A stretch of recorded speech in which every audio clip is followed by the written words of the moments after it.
Barakatah Yahweh, Barakatah Yahweh Shai, Barakatah Yahweh, Barakatah Yahweh Shai, Barakatah Yahweh, Barakatah Yahweh Shai. All praise unto Yahweh Shim Shai, Bashim Kakadash. Double honors unto the apostles, a great millstone, and honors you brothers that be pushing this truth in sincerity for the four corners of the earth. So this here is going to be a quick video. I haven't had I haven't done a video like this in a little while, going into the economy or anything like that. I'm no expert or anything like that, but hopefully this video is going to be a decent insight into, excuse me, into the future of the American economy. Now we at Great Millstone here, we've made a whole bunch of videos and a whole bunch of points relating to the mark of the beast, which is written about within the book of Revelations, the 13th chapter. Now what you need to understand is that in order for the chip to be pushed out there, we need a cataclysmic economic event to play out within the earth, and other factors too, to play out within the earth. And that's why there's going to be mass chippings, but also mass acceptance of the chip, because there's no other way of eating. Right? So here it is. We had the 2008 crash. I always speak about this. All right. You had the crash of 2008, and you had a whole bunch of people that lost jobs. You had people that was jumping out of windows, and you had people that was killing themselves, man. All right, and many other instances of negative self, well, not negative, but self-harm happening as a direct consequence of the 2008 crash. Now let's understand what happened as the cause of the 2008 crash. All right, you had individuals within the banking sector that was giving away loans to people that was unable to pay those loans off. All right, high risk mortgage loans. Now, when those payments stopped coming because those people couldn't afford those particular houses, you had a ricochet effect that had affected the whole economy across the whole entirety of the globe. Now, let's check the situation that we're in right now. What we need to ask ourselves and what we need to identify is whether we still have a problem that we had in 2008, and did we rectify the first problem that led to the 2008 crash? And the simple answer of that question is no. You got auto loans out there. You know, people are buying cars, all right, incapable of paying the car loans off, or they're getting mortgages again that they can't afford, all right, or when you take it into even a larger scale, which is really the point that you need to understand, okay? When you expand the personal debt to national debt to debts, which these different countries, whether you're talking about the United States, whether you're talking about Britain, whether you're talking about India, China, all of these different countries have debt that they owe onto the elite banking families. And that's the most important thing to recognize when we're dealing with a thing of debt. It's all good and well talking about the 2008 crash. It's all good and well talking about economic turmoil. But we have not really dealt with the problem that the United States had within 2008, all right, where they was in about 2 to 5 trillion in debt. Now you had it to where the debt that they owe to the elite banking families has gone up exponentially, around about 20 to 21 trillion. I think they're liable for about 120 trillion, right? You can check out the numbers for yourselves, but you better be damn sure that you can understand that those are inconceivable numbers. That is to say, if you was to have it to where all the GDP generated within the United States was directed towards rectifying the debt issue, the national debt issue, not the personal debt issue, but rather more the national debt issue. Everybody that's working, paying off that debt, that the point where they was gonna pay off that debt was never gonna happen. And that's the important thing to understand about how these different countries' economies work, is that the debt that these different countries have, they're never gonna be able to pay it off. So they're gonna have a new system where you're not gonna have this loan. You get a loan from the international bank, you put it into the treasury, and then the treasury issues out currency onto the subsidiary banks like Barclays and so on and so forth. All right, you ain't gonna have that system. You're gonna have a system where they're gonna try to implement a chip and everybody's going to be living off of rations, and they're going to use this situation of an economic disaster happening worse than 2008 as the excuse for that. Amongst other things, I'm just theorizing using this particular article as video material, relevant information that's happening in real time, and filtering out that information using the scripture and a little bit of spiritual Lord's will, spiritual intuition. Okay, so let's get into this article. I'll give a little bit of commentary as I go, but what you need to understand about myself, I'm not no economist. I'm just a guy that's on YouTube reading the scriptures, man. Okay, you go to the Economist, they might even paint this picture a lot more graver than I could possibly paint it. I just know the little bits of information that I know. But the Economist, which one of these individuals, the person that put together this article, or rather more the inspiration behind this article, he hasn't got an optimistic view for the future of America, right, in terms of its economy. And we know these economies, rather more these countries, are tied together by what's known as the global economic world. So when one falls over, just like how you had the Black Friday, not the Black Friday that they were shopping, but rather more the Black Friday where the whole economy across the world slipped because of what had happened out there within China.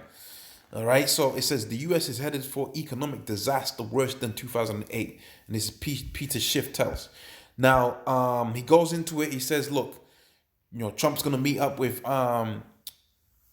Beijing, and he explains that Trump's not really trying to make a deal, and Trump is really trying to have the stock market go up, and that could be true, all right. But we know Trump's a puppet. Trump's the front man, okay. The people behind the Trump, they're not going to be seen like that, and they're in total control of how much water costs. They're in control of how much gold costs on the day, silver, right? They're in control of everything. So that if they want a stock to go up, they'll have it go up. All right. If they want a country in debt, of which they made it to where all of these countries become in debt unto them.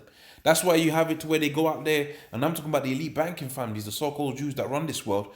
They went out there into the different worlds out there, following the inspiration of Daddy Rothschild. Going back, way back, you can check out the history. They went out into every country and set up a central bank, and that's where these different nations, all right, borrow their money from. They borrow it from that central bank. Now, they might call it the Bank of England. They might call it the Bank of China. They might call it the National Reserve, Federal Reserve. That's the word, Federal Reserve. They might call it the Federal Reserve. The reality of the situation is that these are privately owned companies, privately owned entities, right, posing as national banks, okay? And this is where these countries come in debt. But pretty much the point I was making is that Trump's controlled, man. All right, we don't need to think on those low levels. We need to go onto the higher levels. That's why we're reading the scriptures. The scriptures is dealing with the higher levels, okay? The highest of levels, okay? Another problem, according to Schiff, is the American consumer is deep in debt, and the only reason he could spend is because of the Fed is keeping rates low enough. So my apologies for reading that, quite badly. Let's read that again. It says another problem, according to Schiff, is that the American consumer is deep in debt. So you got student loans. Okay, if you're dealing with America, you got medical loans, auto loans. I nearly said it like an American there. Auto loans, right? You got auto loans. Okay, you've got mortgages. I don't know if I mentioned mortgages. All right, a loan on your house or rent or apartment.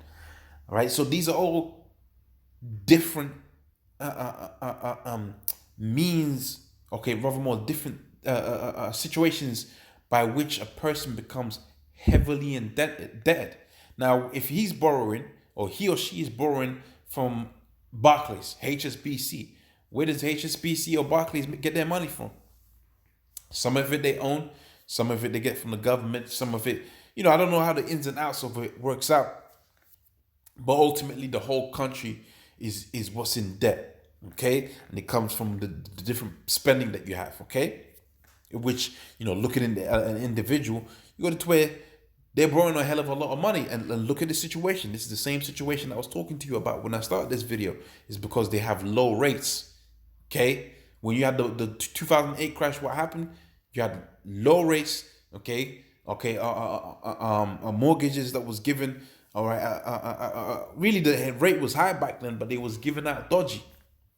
Right, but now you got it to where the dodgy thing that's happening is they've got these bank loans coming from the bank artificially low. So for instance, I think there was a point where the Bank of England was giving out a rate of about 0.1 or something, or even negative. Okay, so meaning to say when you was paying back to the bank, you was paying a little bit less than what they gave you, which is crazy. All right, but then rates are gonna go up, and you're gonna see a shift in how this thing goes down, man. You're gonna see a shift in how the world works, man.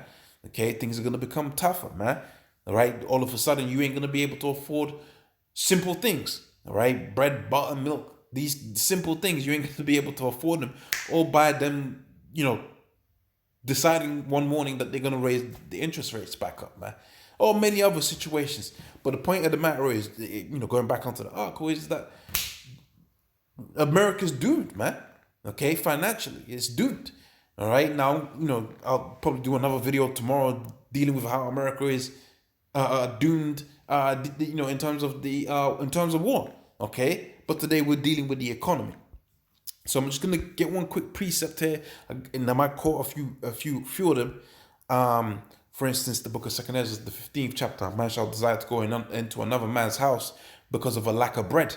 Why is there going to be a lack of bread? Because one, there ain't going to be no jobs. You can't have jobs when there's no money. People were losing jobs in 2008, man, because there was no money to be given out. Right? You don't go to work and then you go to work for free, and then that freeness is somehow magically transformed into food. If there's no money, there is no food. In fact, the scripture says there's not going to be any work, neither for the head nor for the tail. So your boss is going to be broke, and you're going to be broke. And then you're going to realize that this man, he ain't your friend, man. Because that's when you're going to know Esau, some of these Edomites, they live in places where they got access to maybe fresh water. Okay, they might have been putting away food for X amount of years. And they might have told you about this before the thing went down. But you better believe that individual ain't gonna be seen when that thing when the famines come about, man. That's when the man's gonna have to return back onto his own people, because it's only gonna be people gonna go back onto the divisions, man. See, when times are difficult, right now it's easy, okay. People can talk shit, but when times become difficult, that's when people's real colors show up, man. All right, so quick precept here, the book of Jeremiah, the 30th chapter. And the 7th verse. All right, so it says, at last, that for that day is great, is even the time of Jacob's trouble. All right, so that there is none like it. All right, but he shall be saved out of it. Now it's dealing with what? Famines, death, destruction, economic collapse, World War III. All right, mass chipping, because if you take the chip according to the scriptures, you're going to get the wacko zappo, man. So it behooves you not to take the chip. Okay? But it's going to be a time of Jacob's trouble, man. So, hopefully, that's the video. Hopefully that was a verification. With that, I'm going to say, all praise unto Yahweh, Makakadash. Double honors unto the apostles, a great millstone, and honest you brothers that be pushing this truth in sincerity. Shalom.